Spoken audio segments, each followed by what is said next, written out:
नमस्कार, आप देख रहे हैं फैक्ट नाउ की फैक्ट खबर। आज हम बात करने वाले हैं उस मुद्दे पर जिसका लोग चाय की चुस्की के साथ मजे से मजा लेते हैं। आप समझ ही गए होंगे कि हम किस विषय में बात करने वाले हैं। जी हाँ, हम बात करने वाले हैं धर्म, जाति, मस्जिद और मंदिर की, क्योंकि आजकल देश में यही वो टॉपिक है जो खाने में नमक का मजा देता है। बता दें कि हिंदुस्तान के पिछले 10 सालों में जितना मुद्दा हिंदू मुस्लिम का उठाया गया, उतना अगर देश की तरक्की, बेरोजगारी, भुखमरी का उठाया जाता तो शायद आज हमारे देश का कुछ उद्धार हो चुका होता और हमारा देश दूसरे देशों की तरह तरक्की के रास्ते पर चल रहा होता। पर हमारे देश में आजकल जाति धर्मों का मुद्दा एक ऐसा सामान बन गया है जो बाजार की हर दुकान में बिकता है, जिसको राजनीति पार्टियां अपने पिटारे में रखकर देश पर राज करने की राजनीति तैयार करती है। जैसा कि हम सभी जानते हैं कि इस समय देश में मस्जिदों को तोड़ने की कवायद तेजी से शुरू हो चुकी, फिर चाहे वो मथुरा की मस्जिद की बात हो या फिर वाराणसी की ज्ञानवापी की। लेकिन ठहरिए, ये तो अभी भी की बात है। मस्जिद तोड़कर देश की फिजा में दहशत की आबोहवा तो अयोध्या की बाबरी मस्जिद तोड़ते ही खराब कर दी गई थी। अब देश में अमन की हवाएं जरा सोच समझ कर चलती हैं। अब हम बात करते हैं अमन और चैन की, तो एक नजर ज्ञानवापी मस्जिद पर डालते चले, जहां मुद्दा शिवलिंग और फव्वारे का उठ गया है।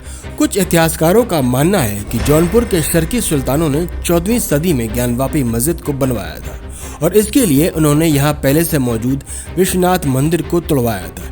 लेकिन इस बात को मानने से कई इतिहासकार इनकार करते हैं। ये दावे साक्ष्यों की कसौटी पर खरे नहीं उतरते।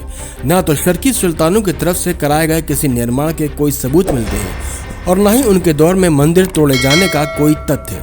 लेकिन इतिहास में अलग अलग सोच के इतिहासकार भी बेशुमार मिलते हैं।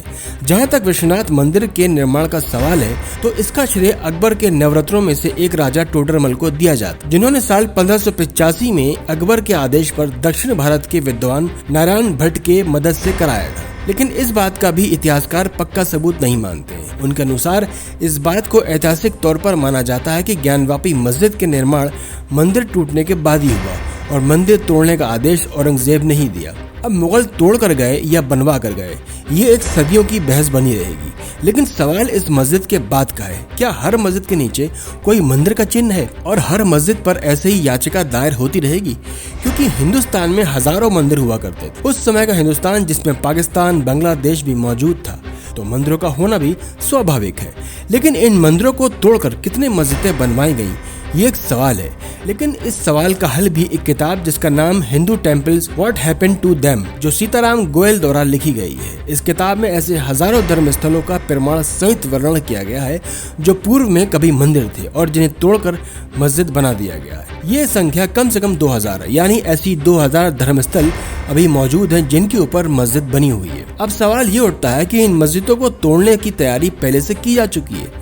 अब आइए जानते हैं कि कितनी मस्जिद टारगेट पर है। सीताराम गोयल द्वारा लिखी गई किताब Hindu temples what happened to them के पहले श्रृंखला में ही कुछ महत्वपूर्ण मस्जिदों का जिक्र किया है जो पहले मंदिर हुआ करता था, जिसमें कुव्वतुल इस्लाम मस्जिद कुतुब मीनार दिल्ली के पास है। पहले ये किला था। इसका निर्माण गुलाम वंश के शासक कुतुबुद्दीन ऐबक ने अपनी जीत की खुशी में करवाया था। इसी तरह दूसरी मस्जिद जामी मस्जिद मालन पालनपुर तालुका बनासकांठा जिले गुजरात में स्थित है। इस जामी मस्जिद का निर्माण खाने आजम उलूग खान ने किया था।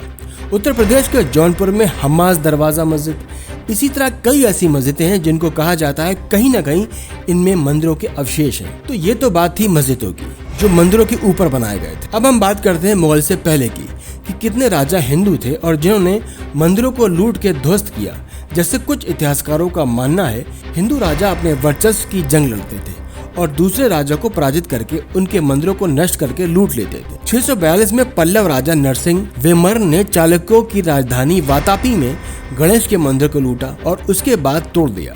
8वीं शताब्दी में बंगाली सैनिकों ने विष्णु मंदिर को तोड़ा। 9वीं शताब्दी में पाडियन राजा सरीमारा सरीवल्लभ ने लंका पर आक्रमण कर वहां सभी मंदिरों को नष्ट कर दिया। 11वीं शताब्दी में चोला राजा ने अपने पड़ोसी चालुक्य कलिंग और पाला राजाओं से मूर्तियां छीनकर लगाकर अपने राजधानी में स्थापित किया। 11वीं सदी के मध्य में राजा धिराजा ने चालुक्यों को हराया और शाही मंदिरों को लूटकर विनाश कर दिया। 10वीं शताब्दी में राष्ट्रकूट राजा इंदिरा तृतीय ने जमुना नदी के पास कल्पा में कलाप्रिया का मंदिर को नष्ट कर दिया। कश्मीर के लोहार राजवंश का आखिरी राजा हर्ष, उसने कश्मीर के सभी मंदिरों को नष्ट करने और लूट लेने का हुक्म दिया था। बताया जाता है कि उस समय सभी मंदिरों को लूट तोड़कर मंदिरों की मूर्ति जो सोने की थी उसे पिघलाकर पूरी दौलत उससे अपने पास रख ली थी। लेकिन आज के दौर में हम अगर देखते हैं तो साफ तौर से ये दिखाई पड़ता है कि सत्ता और साम्राज्य को बढ़ाने के लिए हर दौर में जंग लड़ी गई।